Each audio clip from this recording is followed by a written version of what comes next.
Welcome back, students of Strath Haven Middle School, and a warm welcome to our new incoming 6th grade students. This video is meant to give you an overview of what students should expect when returning to the school building in the hybrid learning model. To our online academy students, this gives you a peek into what your in-person peers will be experiencing every day as you continue to learn from home. So much hard work has been put in by so many people for both hybrid learning and the online academy, and we are proud that we were able to plan for and offer both modes of learning to students and families to choose which one works best for them. We all know that this is a very different start to the school year than one we have ever encountered before, but together we will be working to make the most of your educational experience this year and all of the opportunities that Strath Haven has to offer you. And just to recap what the next phase of school will look like, here are the details if you are not familiar. Unless your family had special circumstances that were communicated to the school, the vast majority of students will be returning or continuing in the following manner. Cohort A students with last names beginning with letters A through K will be attending in person on Mondays and Tuesdays, followed by virtual attendance through Zoom on Thursdays and Fridays. Cohort B, students with last names beginning with letters L through Z, will be attending school in person on Thursdays and Fridays and attending virtually through Zoom on Mondays and Tuesdays. Online academy students will continue to access their education similarly to how you are now, attending virtually 4 days per week, Mondays, Tuesdays, Thursdays, and Fridays. Wednesdays for all students are asynchronous days. There will be no live full class sessions, but you will have further assignments and long-term projects to work on those days. With that being said, we need to review some new rules and procedures that have been developed for this school year, given the nature that we are opening under some quite different circumstances than we were used to.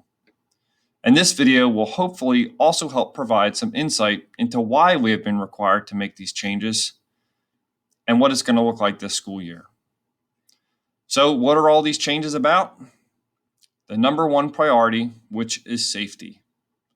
Most of the new procedures relate directly to one of three concepts of which our school safety plan is based: mask wearing, social distancing, and contact tracing. When done with high rates of success, these three factors go a long way in making sure that schools and other public places are safe places to return to. And FYI, it also helps to wash your hands often. So what's different? Probably the biggest thing is that we'll be wearing masks this year in school, while in class, and on the bus. So why do we wear our masks? We wear them because the barrier it provides drastically reduces the chance of potentially spreading germs, like a virus, to other people. It does help protect yourself, but it also helps protect others, your friends, peers, teachers, other adults, and in theory, any people that they would come in contact with as well, some of which might have compromised immune systems, meaning they could get sicker easier. Your mask should cover your nose and mouth all the way to your chin and be secured either over your ears or around your head. You shouldn't rest it on your chin or your forehead or let it get loose. It also cannot have slits or vents in it. And again, if you don't have one that is safe for school or you simply forgot it, we can certainly give you one. There are certain types of masks that just don't make the grade. Bandanas, neck gaiters, and any mask that is only made of a single piece of cloth are not acceptable for school. But don't worry, we can provide you with a safe mask to wear while you're here. Next, we're going to review transportation and the arrival to school. Mr. King, the principal of Strath Haven Middle School, is going to help walk us through what a student will experience, and he's being assisted by Mr. Rob, the bus driver.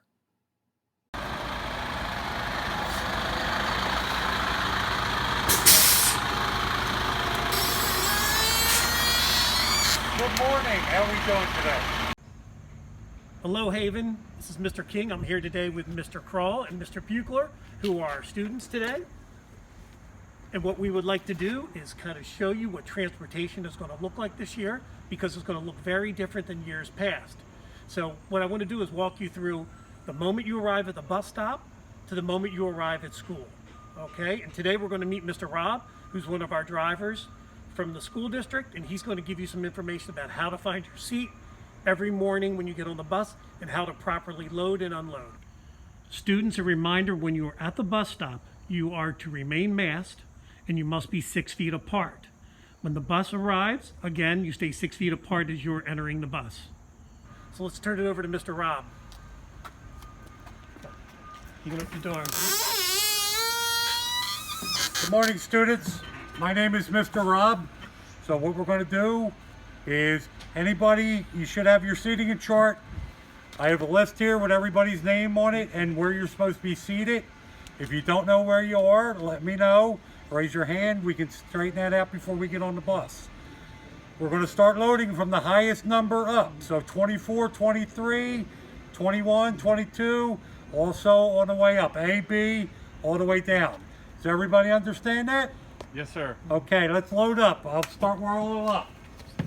And remember, students 6 feet apart when you get on the bus, and the drivers will let you know that. We're going to start from the back, and Mr. Rob's going to show you what the numbers and the letters look like. Go ahead, Mr. Buechler. Your name? Joe. Joe, you're in seat 22A. Thank you. As you can see, all the numbers are labeled above the windows.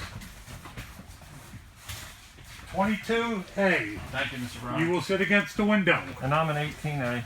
And you're in 18A. You will sit there on the window. There you go. Thanks, Mr. Rob. You're quite welcome. Stay seated. Do not lean backwards or into the aisles.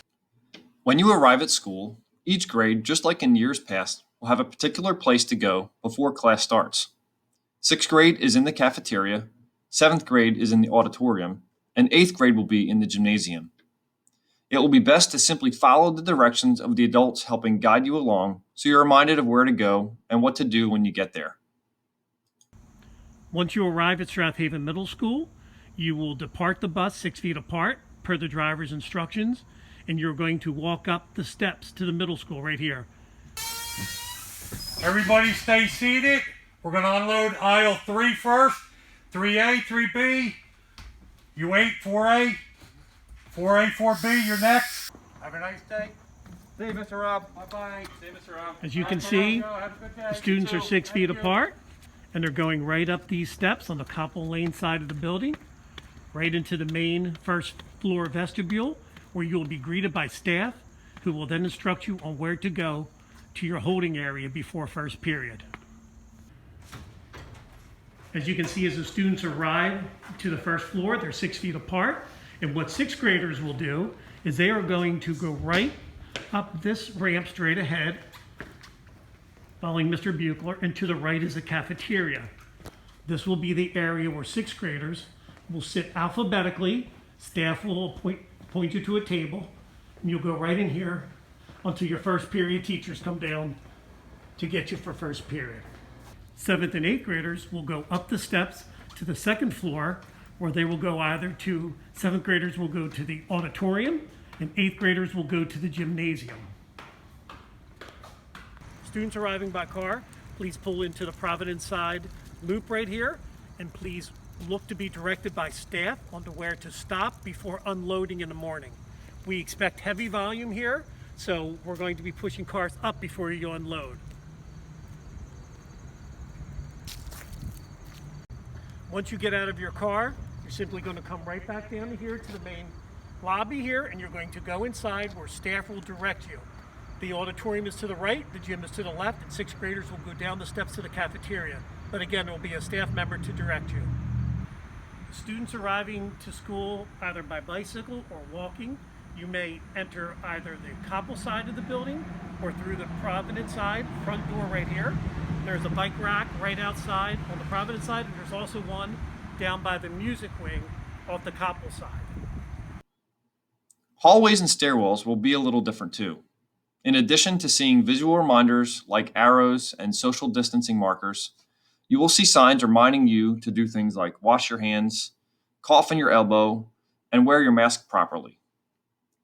Teachers and adults will be reminding students to remain at safe distances from one another, and some stairwells will only flow in one direction, either up or down, unless of course there is an emergency. Because students will not be using lockers this year, you'll be allowed to carry a backpack or book bag. You won't want to overload it, however, as you will be carrying it along for the duration of your day. There will be a limit to the number of students in a bathroom at a time, which is 3 for the hallway bathrooms. There will be signs reminding you of this on the doors to the bathrooms, and if you enter and realize that you're the 4th one in, simply return to the hallway and wait for one person to leave. We will have staff helping monitor the bathrooms and being in the hallways just as a gentle reminder to remember to keep safe distance and to limit the number of people in the restrooms. Lunches will still be by grade level, but students will need to sit in assigned seating this year. Remember those 3 pillars that the safety plan was built on? Well, this rule relates directly to contact tracing. Assigned seating will occur in all of your classes and lunch, so in the event that someone ever did test positive for COVID-19, the assigned seating helps us with contact tracing, knowing where everyone was sitting and who was directly around them and potentially could have been exposed. Tables will also be called individually to pick up their lunches if you're not packing your own. So everyone will come in and sit down at their table instead of going right to the lunch lines. Hi students, lunchtime at Strath Haven Middle School this year is also going to look a little different, as you can see from the cafeteria that all the tables and chairs are physically distanced appropriately. So what we're going to do today is show you how you are going to receive your lunch if you are getting lunch at school. So I'm going to show you how you're going to walk up to the line and then go by the cashier. So as you can see on the floor, you're going to go this way once your table is called. And you can see that we have the labels on the floor so you can stay 6 feet apart. So once you arrive at the line, which is right here, you will receive your food, and then you will go to one of 2 stations following the labels. Once you get up to the cashier, she's simply going to check off your name, and then you're going to go back to your seat. When you're finished eating and your table area is clear, we would like to dismiss students outside as soon as we can. Masks will need to be worn at recess, and we won't be utilizing the turf field this year, just safely walking the track, getting some fresh air. Unfortunately, there is no sports equipment this year at recess. Sorry, everybody. So once you are done lunch, what you'll need to do is simply just raise your hand, and one of the staff members will come around to dismiss you to go outside to get some fresh air. Right here are the doors in which we will go out. There'll be staff members waiting for you outside. Students, once you're outside, here is our track, and if we stay in every other lane, then we will be 6 feet apart and you may walk the track that way. Staff will be here again to make sure that you are masked and that you are staying 6 feet apart. Dismissal will be directed and announced by groups over the PA system. Students will be dismissed whether they are walking, riding in a car, or taking the bus at particular intervals over the loudspeaker. This new procedure will make sure that we don't overcrowd the hallways all at once and to ensure proper social distancing. Chromebooks should be brought daily to school. You should make sure that you charge your Chromebook every evening and carefully secure it in your book bag or carrying case so on the way to school it does not get damaged. Unfortunately, family-owned devices cannot be brought in place of the student Chromebooks as they do not connect to the district network. We hope you found this video to be informative, but feel free to reach out if you have further questions. We are excited to open our doors once again, and even though it will be a little bit different, we are happy to be welcoming some of our students back.